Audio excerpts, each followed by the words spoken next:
In this video, we will see how we can quickly share our notebook on Google Colab using Google Drive. How we can quickly generate a link also or share it with any colleague or friend. Okay, so we have our following Amit tuples.ipynb notebook, Google Colab notebook. We created two Python tuples and ran it. That's it. Now I want to quickly share it.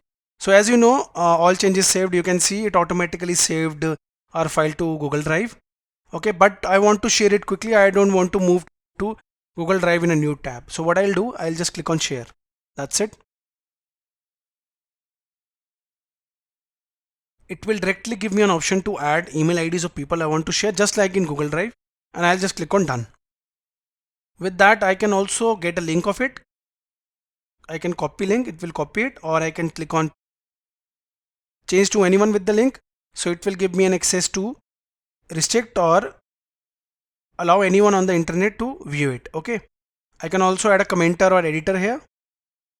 I got a link here. I'll copy the link and I'll click on done. Now let's go to a new tab, click on incognito, open it. Let's say what is visible. So we generated a link for our Google Colab notebook so that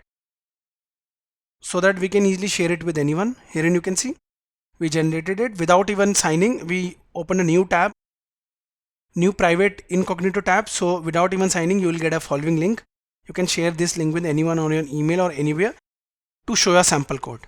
Okay, so guys, in this video we saw how we can easily share our notebook using Google Drive without even opening Google Drive on Google Colab. So guys, thank you for watching the video.